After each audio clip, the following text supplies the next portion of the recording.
First, good morning to everybody. This is some hour to wake up and to come to a share, so I certainly appreciate it.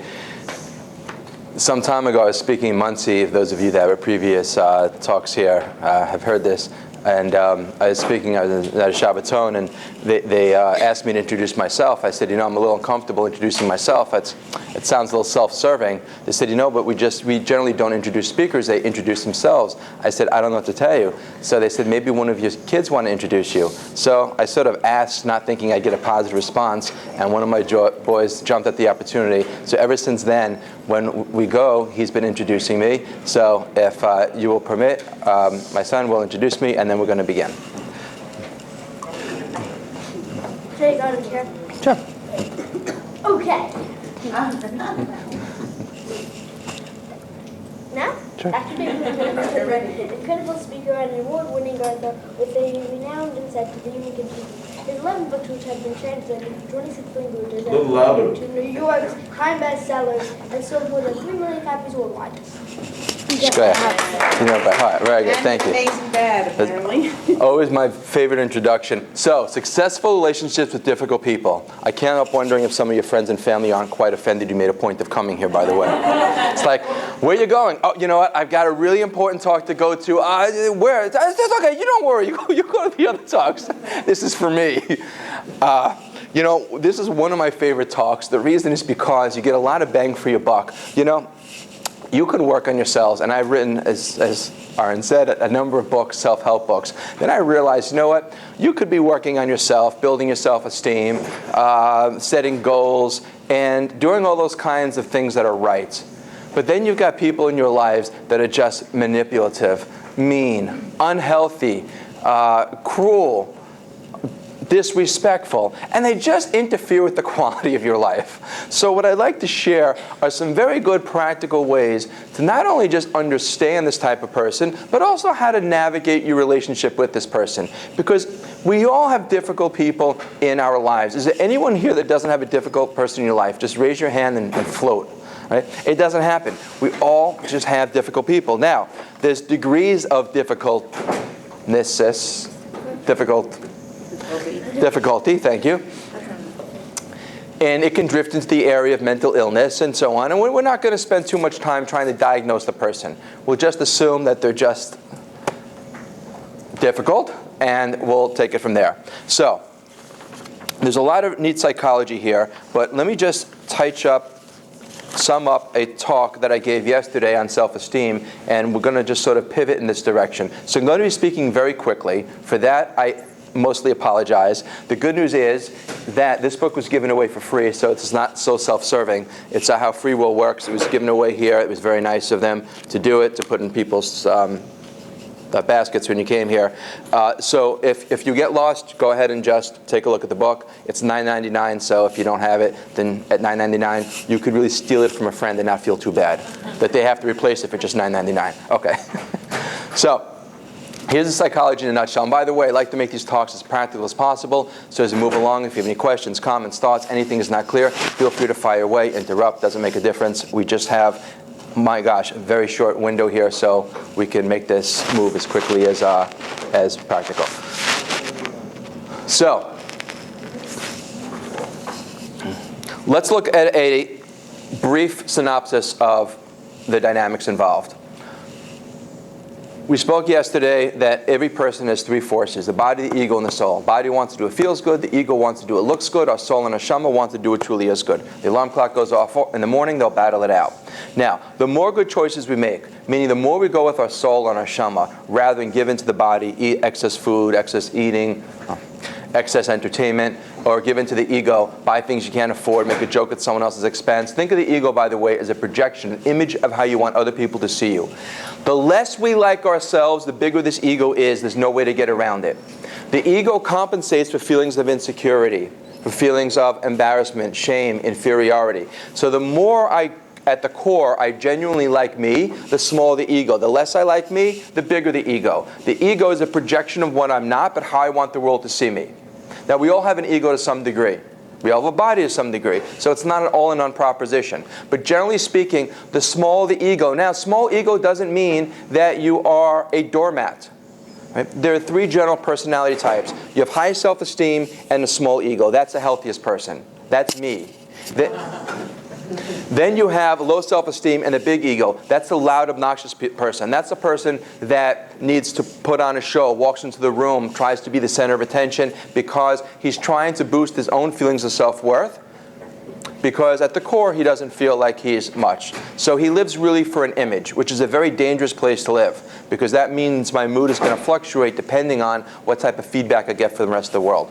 And then you've got low self-esteem, and we call it dented ego. That's not the person that on the surface it can look like a humble person, but really this person doesn't give as much as they allow themselves to be robbed.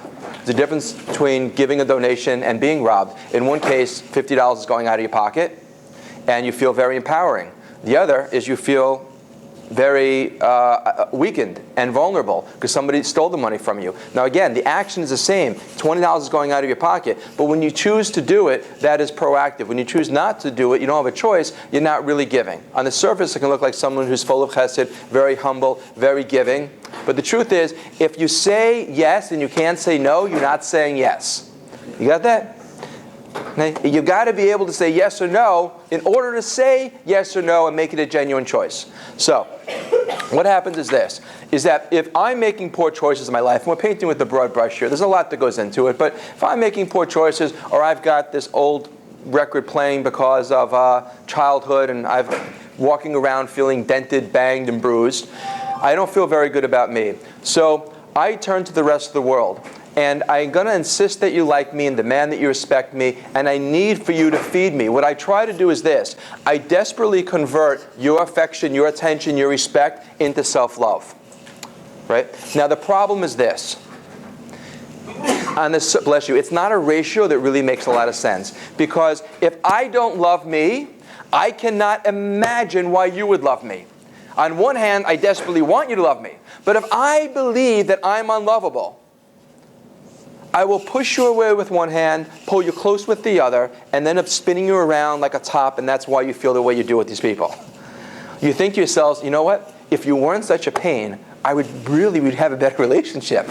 You want to have a better relationship. You say you want to have a better relationship, yet you're doing everything you can to push me away.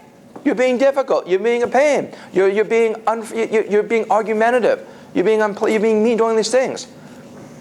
We're not talking, chas v'shalom, a bad person. We're talking about somebody who is unwell. Unwell people do unwell things. My favorite sayings, right? People say, this person, why are they doing this? Well, because they're not healthy. And they're looking for what? Unhealthy people do unhealthy things. Irrational people do irrational things. What's the question? So what happens is this. If I don't like me very much, I desperately want you to love me, but I don't feel it because I'm like a cup without a bottom. You pour into it, and the bottom's I'm still empty, I'm still thirsty, I'm still hungry, whatever it is when I'm done. Now, to make matters worse, is not only do I crave love and affection from you, and I have no clee to hold it, no vessel to hold it, but I can become very controlling and manipulative. And the reason is because, see, Reb Noach Weinberg Zatzal used to say, if you don't love you, don't love me. Because a person who doesn't love themselves, not only can't they receive the love, but they can't give love.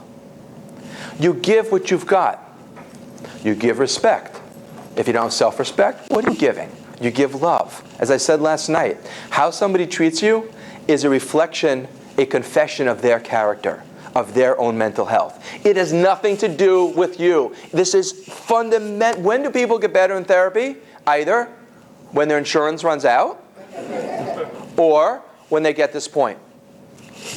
Just because somebody doesn't love me doesn't make me unlovable. Wow. But my mother does. Just because somebody can't accept me doesn't mean there's something wrong with me.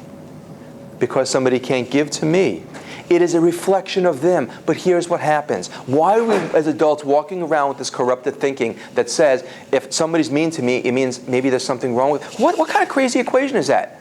That's the ego. That's the Yetzer Hara. And here's what happens. In childhood, see, children are entirely egocentric. No offense. Okay? They're supposed to be. So the world revolves around them, which is why, for example, children whose parents get divorced, very often who do they blame? They blame themselves, right? Now, it may have nothing to do, now, in the interest of fair disclosure, I happen to come from a broken home. I mean that literally, a tree fell on my roof growing up. And then my parents got divorced, but it's my brother's fault, it turns out, so that's okay.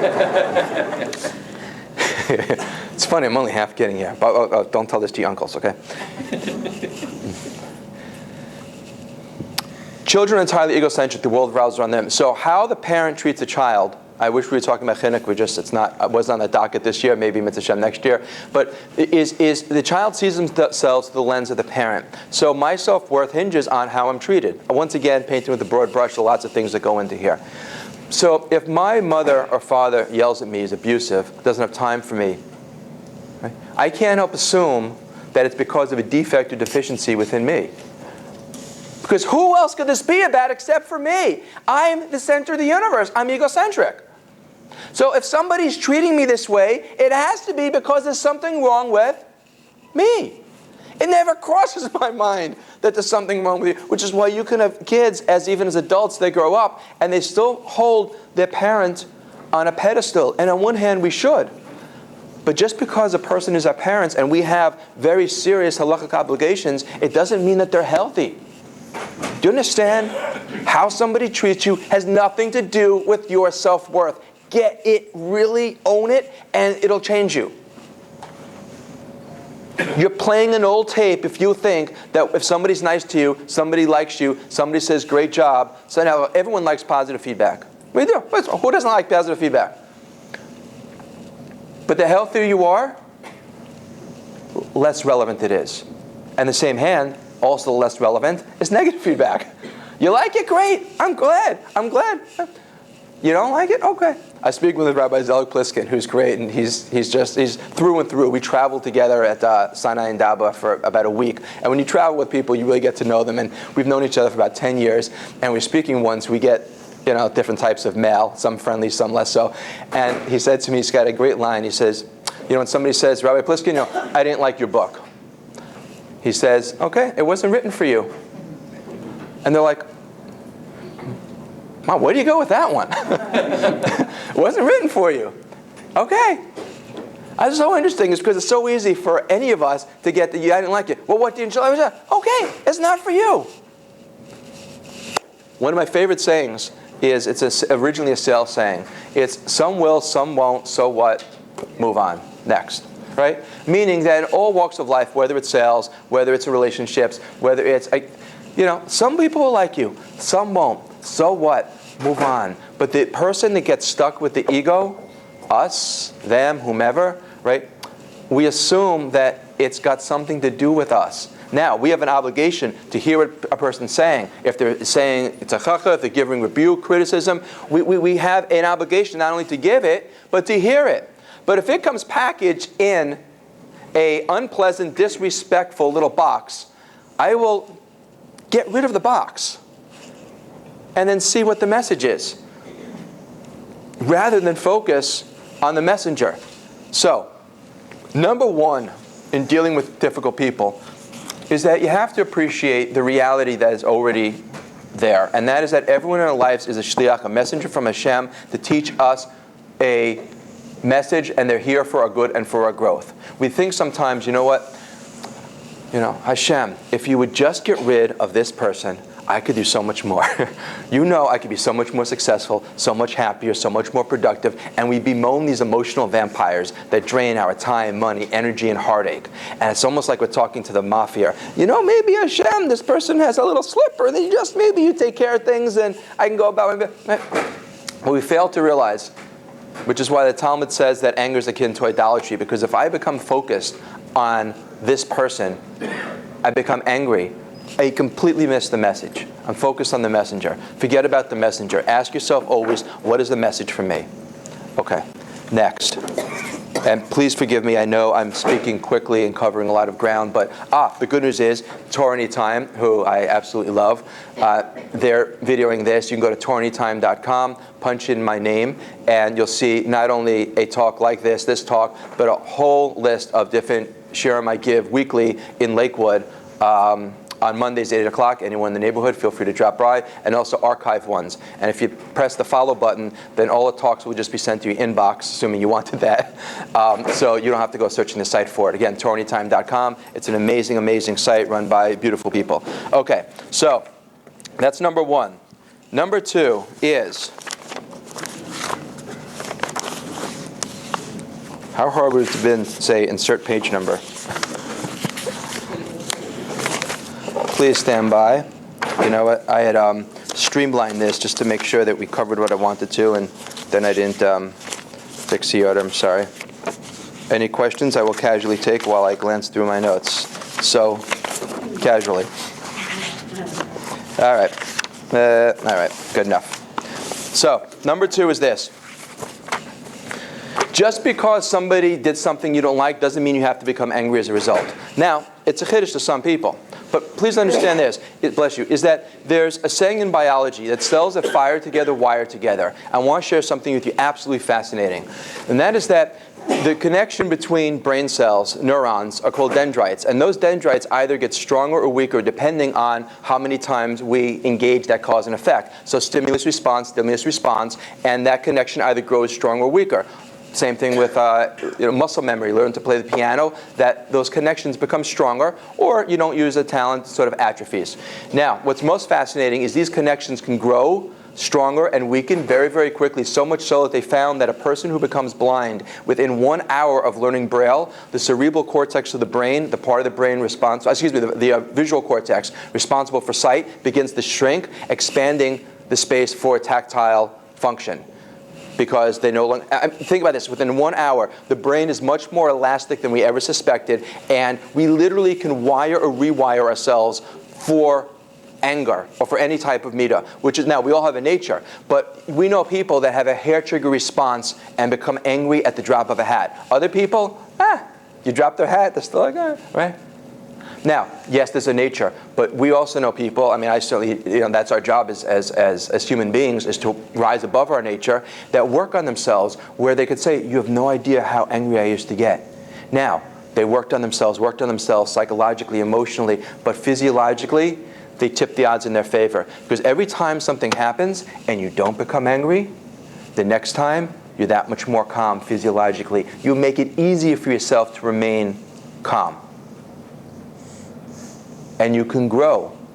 You can become a masterpiece, superstar, just by working on this area. It's an amazing thing. It's an amazing thing. So, I want to share with you something that will save you mamish 25 years of therapy. Now, I'm not against therapy. I have a beautiful house and cars because of it, but I want to share with you something that will save you therapy. Something happens, you take it personally, you become upset. Something happens, you don't take it personally, you don't become upset. That's it. Have a good day. That's it. That was easy. That was easy. That's it. That's it. Now, what part of us takes it personally? The ego. How do you reduce the ego? By making good choices. The entire book here, excuse me, this is not as self-serving as it sounds since it was given away, is half of the book is devoted towards understanding hashgacha, mazel, and the psychology of choice and self-esteem and happiness. The second half is practical. It's like, oh, fine, okay, I get it. I get this. Like you said, easy. Now what? Then the second half is focused on setting goals, visualization, even meditation, willpower, self-control, being able to actualize it, because we've got to break free from a lot of bad, nasty habits from this circuitry that's wired against us. So in order to reduce this ego that takes it personally, I have to make better choices. Because very simply, self-esteem, ego, seesaw, one goes up, the other goes down. The more I like me for making good choices, the more responsible I am, the more self-esteem I have. More self-esteem I have, the smaller the ego. Less self-esteem I have, the bigger the ego. The ego exists only to compensate for my feelings of inferiority, for weakness, for my own stuff. Right? It does not exist. People often conflate the two and they say, oh, he's got a big ego, he really likes himself. No, if he liked himself, he'd have a small ego. Moshe Rabbeinu, the humblest of men. He was an Anav, the greatest Anav. Also, one of the greatest leader of the Jewish people, also a very good indication of leadership is humility. He had direct prophecy. He spoke to reality with a capital R. That's clarity. That's strength. That's power. And ego is just a false self. It is an illusion of what we're not, but how we want the world to desperately see us. Okay. Next, if someone in your life suffers with an emotional illness, diagnosed or otherwise, listen, it is not your job to fix them, to cure them, to educate them. Sometimes you're waiting for that perfectly crafted sentence to introduce reality. And you think, you know what, let me go ahead and here's my opening, and just tell the person, oh, you know what? And then you end up kicking yourself afterwards. After 20 years, if they're not getting it, call it a day. My beard's not long enough to tell you why these people are in your lives, but I can say, if they're in your life and they're not going anywhere, meaning immediate family, try loving and accepting them. I guarantee you your life will change because you're no longer waiting or frustrated. See, if your expectations always exceed their capacity, you'll be frustrated. I'm sorry, does this mess you up moving around? I'm sorry, I'll stay in one place so you don't have to get up. Now you got to get up, I'm sorry. I'll stay here. If your expectations constantly exceed, you'll always be frustrated. So stop trying. Once again, we have an obligation to help people, to teach them, to inspire them. But if they're not getting it, and they're not getting it, and you're not getting anywhere, try calling it a day. Just see what happens. See, it's very hard when you're dealing with some people who are very successful. They have a high IQ, which has nothing to do with emotional health, by the way. To the contrary, it's interesting how that works. But sometimes too high of an IQ, something which I fortunately do not suffer with, can split off. There's different types. There's sort of creative, and then there's, the creative type can sometimes be more prone to emotional unwellness. But so two don't go hand in hand. It's easy to take a person because you think, this person is so successful, they're doing this, they're doing that, they're doing all these things, but they're not doing, why aren't they being a mensch to me? Why aren't they being respectful? But it's got nothing to do with, emotional intelligence and intellectual intelligence are two different ships here. They don't run in parallel. And it's just important to understand. Okay. We're going to, I think, just 1:45. There's another talk in this room, do you know? Can you, yeah? Because I don't like to take time from another speaker, but I'm happy to stay a little bit more if anyone has questions. 10:15 to the next talk. I'm sorry, please? This goes to 10 o'clock. Oh, good. Baruch Hashem. The next one starts at 10. Okay, good. So we have some time. Great. Okay. All right, any questions, by the way, before I go on? Yes, please. The person who doesn't have a diagnosis and you can't self-diagnose that person to have a massive problem, the person has an issue with you and they're basically normal, stable people. Okay, here's the question. Let's assume you don't know the person's diagnosis, which, by the way, it doesn't matter anyway. I got news for you. Half the diagnoses are wrong, right? And the other half are questionable. It is, it's one of those things where you see in the media, whether it's bipolar or whether it's personality disorder, whatever it is, and suddenly you begin diagnosing all your friends with that. And with sort of whatever becomes in vogue. And I'm not so interested in the diagnosis either, which is why it doesn't matter whether the person is mean or unhealthy. Now, you can have more Rahmanis if they're unhealthy, but Lamaisa, if they were really healthy, they wouldn't be mean either. So it's sort of like, where's their bechira? Where does their free will kick in? I don't know. Sometimes I don't even care. And that's the difference between foolish, sick, and evil. A fool sees reality but ignores it. A sick person doesn't see reality. And an evil person sees what's wrong, is attracted to it, and lunges toward it. Right? So whether this person, again, is foolish, sick, or evil, it doesn't, again, a lot of nuances here, but your question is, If they don't have the diagnosis, which allows you to say, it's not me, it's them, how do you say it's not me, it's them? fine, because the person doesn't have to have a diagnosis. We're all walking around a little bit off. I got news for you. Not just, we're all a little bit off. A person came over to me in shul some time ago, and he says, let me ask you a question. Am I crazy? Now, here's the problem. He happens to be just nuts. Certifiably, completely crazy. He's just nuts. What do you do? So I said to him, I called him so-and-so, I said, let me tell you something. In this world, you've got two choices. You can either be a little crazy or a lot crazy. I didn't tell him which category he was. Right? We're all a little bit, neurotic is the new normal. Everyone's just got their stuff. So assume they've got theirs and you've got yours. Now, if somebody is treating you poorly because and you don't know why, let's assume it's somebody that just seemed just to have it in for you. It's generally because of one of two reasons. Either they're jealous or envious of you, or you did something to them that they feel was a perceived slight, disrespectful, and so on.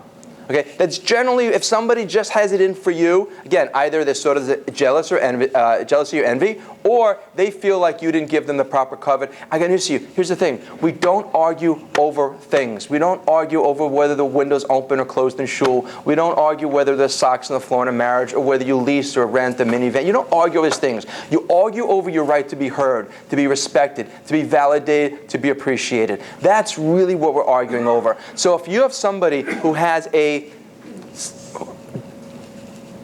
is ego-oriented, they're going to perceive these slights, and even if they're minor, even if you didn't intend it, and even if you didn't do it, because if I believe I'm unlovable and you do something, I can't assume there's any other motivation other than the fact you're doing it to me because you don't like me.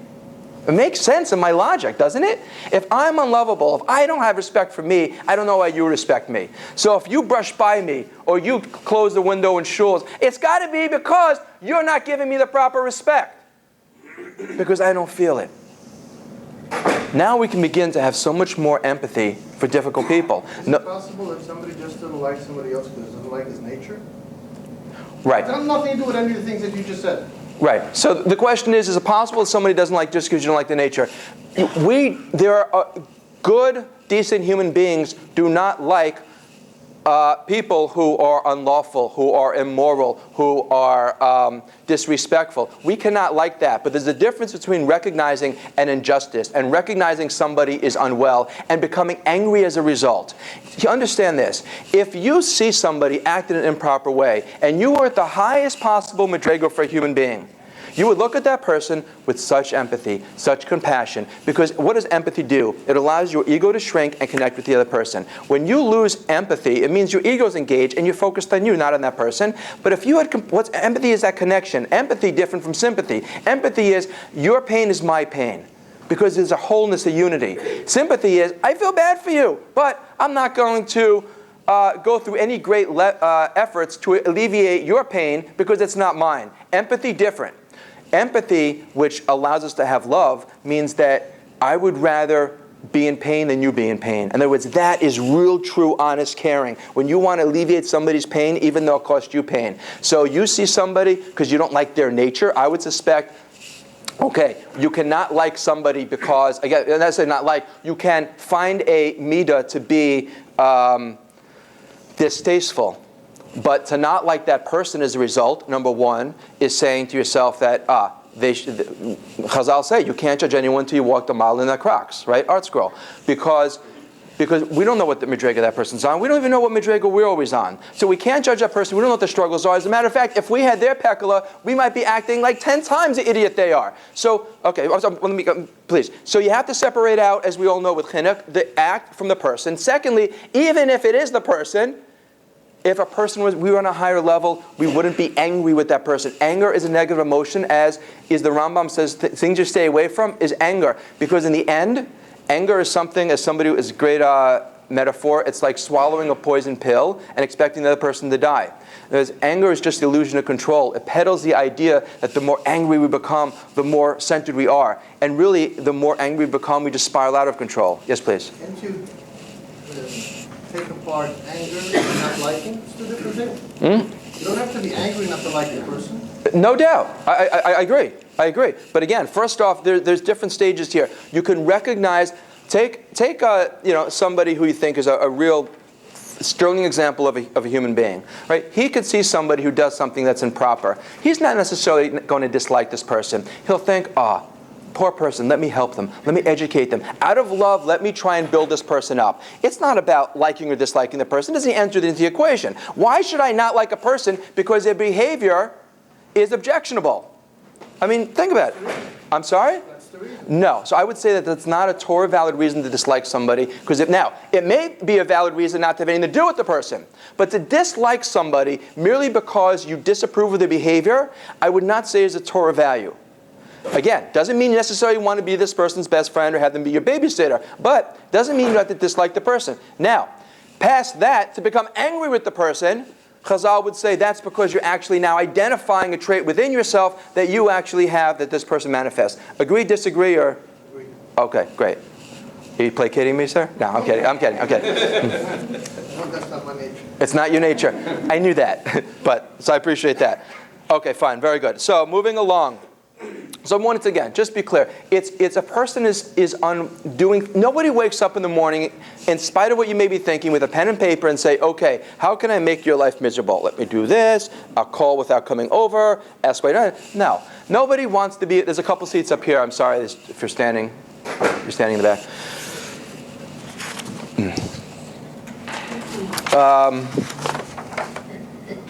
Okay, now a person who is emotionally unwell can also be manipulative, either passively, meaning passive-aggressive, or overtly. And the reason is because, look at the mechanics here. If I'm making good choices, it's because I'm in control to some extent.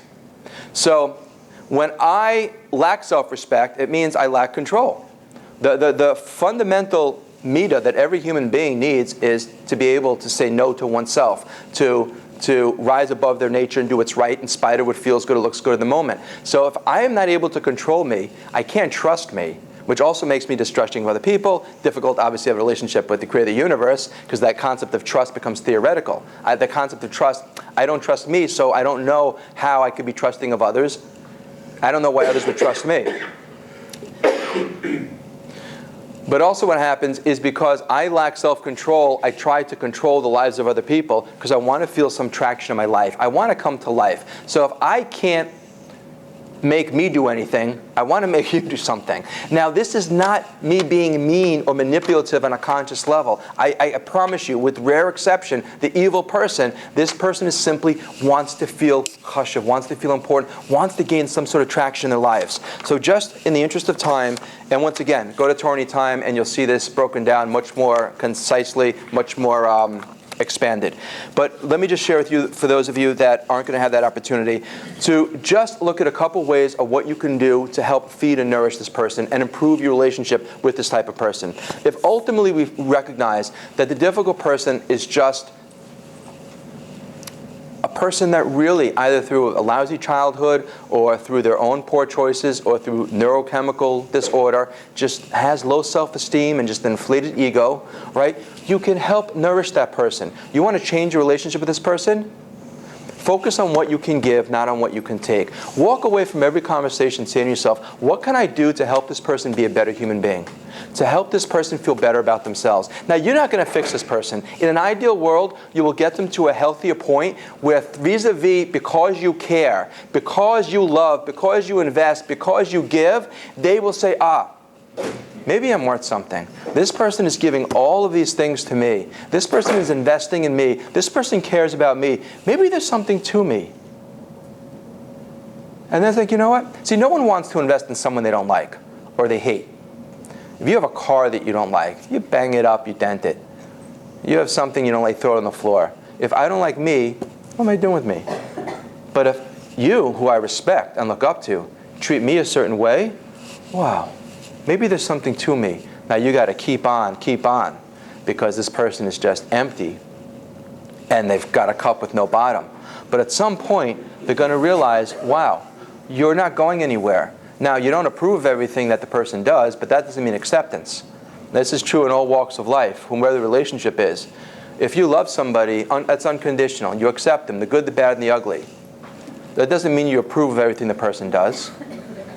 Right? Acceptance is, I accept you for who you are as you are. Yes, please. If the bottom is missing from their cup, how are they getting out? Right. So the bottom is missing in cups, because here's what happens. At some point, see, because they are emotionally dented from childhood or from choice or from trauma, tragedy, whatever it is, that bottom of the cup is either missing or it's got holes in it or whatever. But they see themselves through the lens of other people. As you continue to give and to love and to shower kindness and affection, doesn't mean they run roughshod over you, doesn't mean they take advantage of you. It means that you are there to love and accept them for who they are.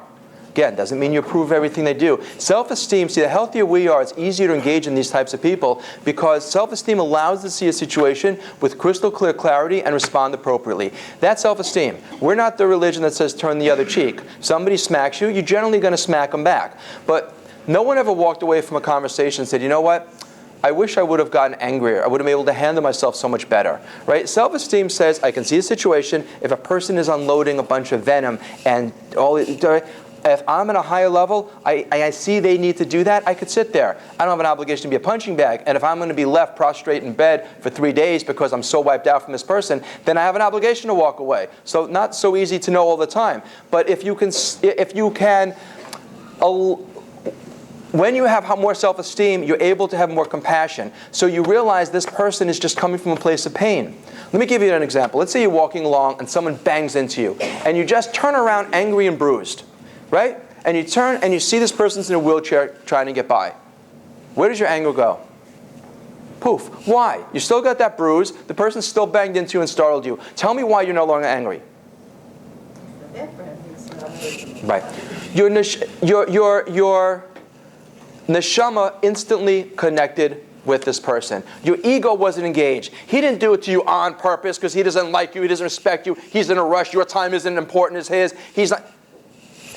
You think, oh, gosh. Right. Now, don't you think people are walking around in emotional wheelchairs in front of you, to the left of you? Some of you are actually looking at me. Behind you. We all are emotionally handicapped to some degree. Some much worse than others. We can't see their fragility, their helplessness, and they put on, to the contrary, a very good show, some of them. And they think, wow, this person really has it, but it's nature's way of protecting the soft inside by a hard shell. Yes, please. But if I'm, let's say I'm healthy. And I'm hypothetically, you're saying, yeah. Yeah, let's say. Because you've told me I'm not, one way or another. But let's say I'm healthy and I can say yes or no to a situation because I'm coming from a position of strength and self-esteem. I'm dealing with a manipulative person. And can it not still be that my choosing to say yes feeds that manipulative nature? Excellent question. The question is, look, somebody's manipulating and I'm choosing to say yes. So I so appreciate the question. When it comes to manipulative people, it doesn't mean, by the way, that they don't love us to whatever degree they're able to. See, what happens is, the less healthy the person is, they need to gain emotional traction. We said that they want to be able to cause an effect. So where can they get the most bang for their buck? With the stranger or their sibling, child, parent, right? And that's because I know that you care, which means then that gives me, again, subconscious leverage that my behavior will cause something to happen. So sometimes when you're dealing with difficult people, you want to take the path of least resistance. And it's sort of like the marionette. In other words, you've got the puppet, and a child watching, once again, no offense, will think that the puppet is doing all the actions. And this person thinks that they're the marionette and you're the puppet. But you be the marionette on top of him. And you're really allowing him, in some instances, to think he's getting away with it because, quite frankly, it makes your life easy. And you're not there to fix them or to cure them. In some cases, it's self-defense. So if you've got a difficult person in your life, and by the way, there's absolutely positively nothing wrong with laying down proper boundaries and borders. See, what happens is this, is that the less healthy I am, the more porous my boundaries are. Go right back to Bereshit. When Hashem begins all of creation, he begins to delineate and separate heavens, earth, water. Everything has a space, because if we were allowed to bleed into other people's borders, there would be no clear definition, and there would be no difference, and we would not be able to bring out our own uniqueness. So in order to exist, let me give you an example. If I asked you, what's your first name, please? Libby. Sorry? Libby. I said, Libby, you know what? My property's over there. There's the field. Do me a favor. Could you go ahead and watch it for me? Right? What's the first question you'd ask me? Good. Yeah, right. Right. What are the boundaries? Where am I standing with my shotgun? Right? Because if you don't know where I begin and you end, you may cross over into my boundaries. And a less healthy a person is, the more porous the boundaries. They may be the kind of person that will come into your space, or the kind of person who's a doormat mentality, who we said before, doesn't give as much as they allow themselves to be robbed. That's the kind of person who will never dream in 1,000 years of taking a penny from that put a penny, take a penny in little thing by the register. That person will never take that penny. They'll think, they'll put in $50 before they take one penny. The person that doesn't want to ask you for a simple favor, is as unhealthy as a person that will ask you for 1,000 favors. And we sell ourselves that we don't want to bother you, we're being humble, we'll take care of ourselves, right? It's not. It's not a relationship if I can't give to you and you can't give to me, and we each receive in a healthy way. So to answer your very, very good question, when you're dealing with a manipulative person, does it feed into it? You have to ask yourself, forget about feeding him, fixing him, curing him. What's in your best interest? If this person's in it for the long haul, then it does make sense sometimes, and again, broad brush, to draw lines and simply to say, I love you, you're great, I can't do this. Begin to draw out very clear lines. And you'll find something very interesting. They'll bang on that line for a while, and then they're just going to stop. Yeah. So the more you sort of engage, the more it's just like, you eventually reach that point where you just sort of give in and say. Now, sometimes it'll be, you know what, you want to do this? Okay, fine. And you letting them get away with it only because it makes your life easy, which I perfectly encourage. So you have to decide, what makes the most sense. What makes the most sense isn't necessarily curing the person. It's what will allow for you to have a degree of emotional health where he's not or she is not impinging upon it. Okay? Very good question. Yes, please. What happens if you have somebody who, when you set boundaries or you say this behavior is unacceptable, personalizes that you don't like me? Of course they're going to personalize it. Right, what happens is they're always going to personalize it. Because, once again, if this person is pushing boundaries, they're going to, by definition, be sensitive and egocentric, which means if you're doing it, it's not because you don't want to, you can't, you don't want to because you don't care enough about me. If you really love me, you would let me go ahead and borrow your car or let me steal your car. If you really did. See, this is what the person's thinking. Whatever you're doing, it's because you don't love me enough. And I know this because I'm not lovable. So I know you don't love me enough because you can't love someone who's unlovable. Do you see their logic? I see your eyes. You look like... Right? So yes, here's what you do. And again, there's more asterisks than in a used car ad that go into this. But this type of person, it's, I love you. I'd like to be able to help you with this. I'm sorry, I can't. I'm sorry, I would love to. You're right, I wish I could. I'm sorry, I can't. You shut down the conversation and draw a line. Now, please understand this. Let's end with the following, then we can just take questions. You're not responsible for other people's emotions. You're not. You have responsibilities to people, but you're not responsible for their emotions. When somebody, look, here's what happens. You get put into that classic no-win. Somebody asks you of something that you don't want to do. If you do it, you're mad at you. If you don't do it, they're mad at you. What do you do? Let me tell you what you do. You know what you do? Buy my tape series for $79.95. No, I'm kidding. Here's what you do. You have to ask yourself one solitary question. And if you chop this, it can be life transforming. What is your avodas Hashem? What is your obligation in the situation? It's either right or it's wrong. Pirkei Avos tells us, get somebody, get a friend, a rabbi, because when we're egos involved, we're a piece of our own puzzle. Should I do it? Should I not do it? Speak to somebody objectively, get eitzah, get advice from a wise, competent person, and then make a decision. It's either right or it's wrong. And understand this. If it's right, do it with simcha. If it's right, do it with simcha. If it's wrong, say no guilt-free.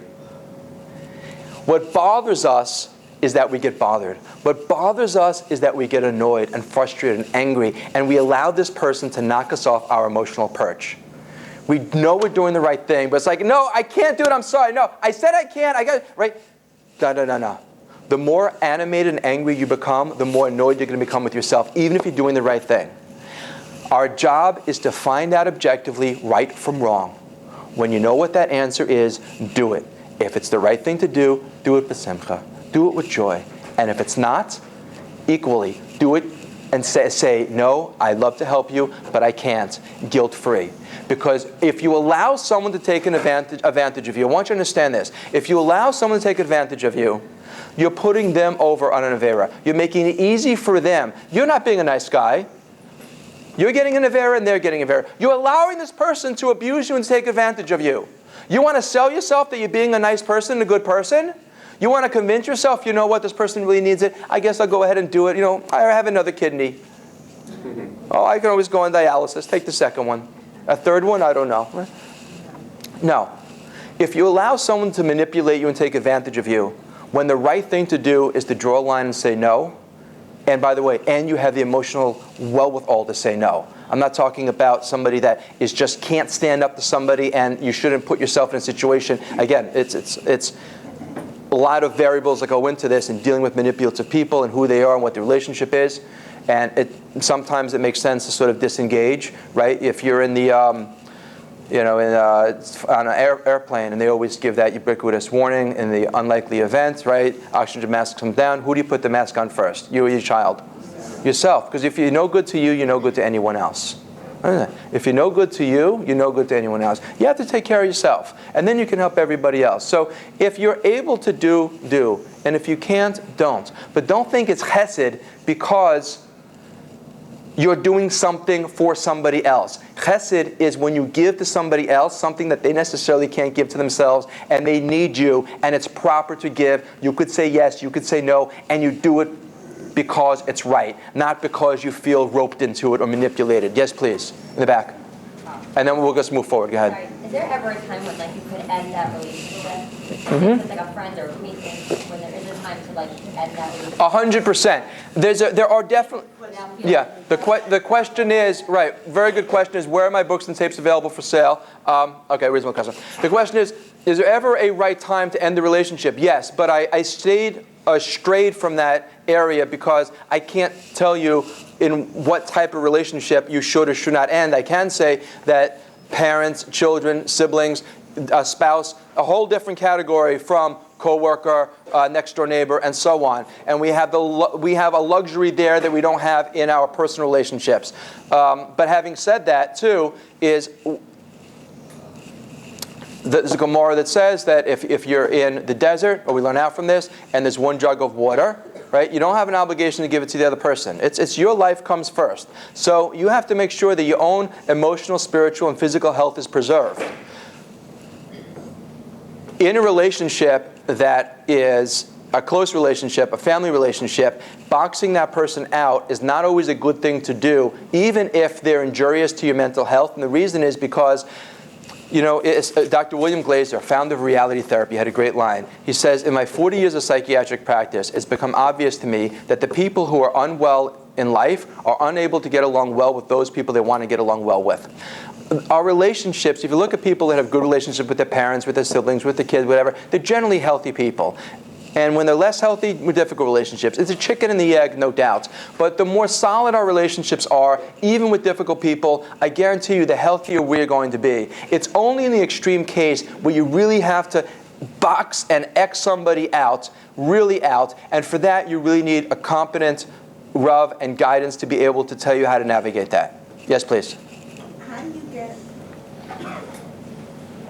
I understood everything you said, and you're a person who takes that, but you came to a point where a person or people have done something that you find yourself, no matter what you do, you can't get over.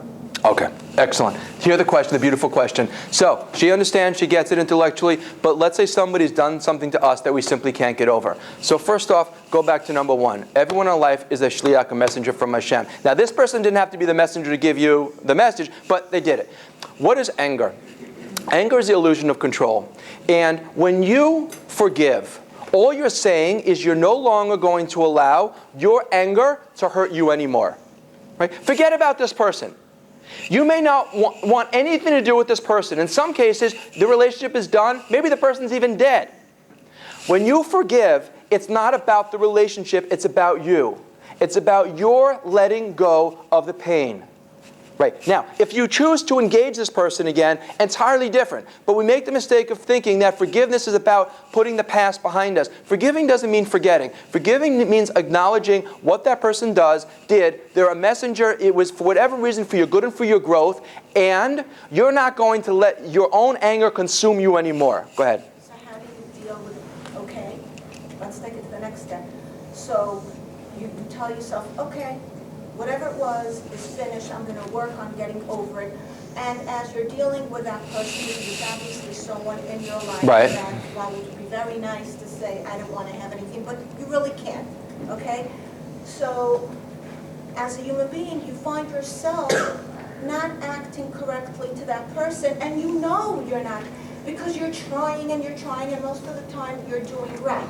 So the time that you're doing wrong and that person being no fool picks up on it. So you're in the same place where you're going this back and forth. And you can admit, I can't get it, I'm trying to, and most of the time I'm succeeding, but the time that I'm not, you're getting it, and then we're back into this little dance that we do.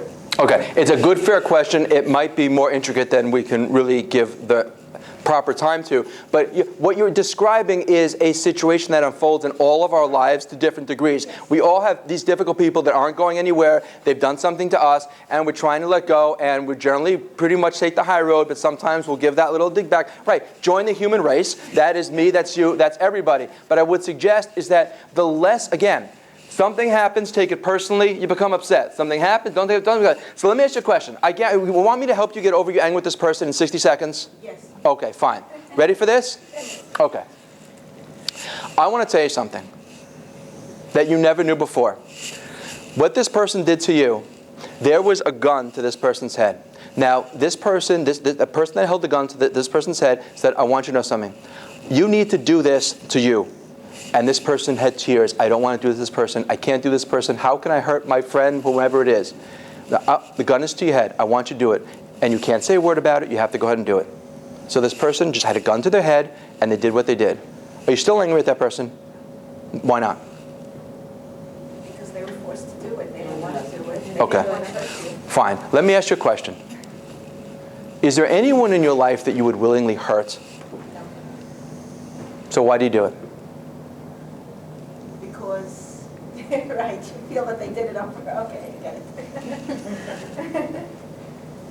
There's something called attribution error in psychology. Pretty much says that mistakes other people make, they did it on purpose. Mistakes we make is because, right? Now, don't you, again, I didn't expect to dissipate your anger in 60 seconds, but don't you just feel differently about it now? Isn't that an interesting thing to do? Okay, again, we have guns to our head. We don't want to hurt other people. We do it because either we become nuts or our own ego takes over, and we regret it. And if we don't regret it, then we're really sick, in which case, we even deserve more empathy. Yes, please. How do you handle the family situation, all the, the spouting your anger that you have towards others, than with cousins, siblings, or other people? Yeah. How do you handle, how do you balance it so that these other people may not understand the diagnosis or the disability? Look, unfortunately, family machlokas is something that is so disturbing. If you think about the Chavetz Chaim Heritage Foundation, they do the Tisha B'Av video, and this past one I did on Vetranis. And I was talking about the idea about how much anger we walk around with and how our relationship would just fundamentally change. Think in your own lives of somebody who if you just called them up and said, you're right, I'm wrong, I'm sorry. I'm sorry, you're right. Whether you're wrong or whatever, I'm sorry. Like, you would just instantly just seal that. And again, the relationship is one thing. You yourself, you're not walking around with that. So I encourage you, just in your own lives, just to begin to make those little repairs and it's so simple. But what part of us doesn't want to say, I'm sorry, I'm wrong? The ego. And it's sheer lunacy. There's no other word for it. How much pain we walk around because we won't simply say, I'm sorry. You're right. I'm wrong. Or, forgive me, what I did to you was inexcusable. I'm sorry, and humble ourselves. We would be so much more whole and healthy. And when a person gets hard on themselves, it's because they're not willing to do what they know they need to do. Now, we're not responsible for other people's actions. If they want to spew negativity, spew anger, spew all these things, you don't have to put yourself in harm's way. But I encourage you to do what you can in your own Dalet Amos. How about the effect on the rest of the family? You want to minimize that effect. Right. Once again, a fine question, but since we're way over time, and I can't give it the attention it deserves, but we can have a conversation with it as soon as we end. I'll take questions. Go ahead, please. Yeah. You mentioned something about people that are jealous of you. Yeah. Handle that the same way with respect and honor. Generally what you want to do is you want to humanize yourself as much as possible. And you humanize yourself. And that becomes, open up to this person, whatever degree is appropriate. Humble yourself. What happens is we engage in self-enhancement behavior. We want to show the people how great and wonderful we are. The more we do it, we think the more they'll like us, but really we're just turning them the other way because they're already jealous, and now we're even that much more picture perfect. So try humanizing yourself. Talk about your own issues, your stuff, your frailties, your vulnerabilities, and it helps to sort of just take your ego out. When your ego goes out, their ego goes out, and you're able to connect. Okay? Let me thank you all very much for coming and for listening. Thank you.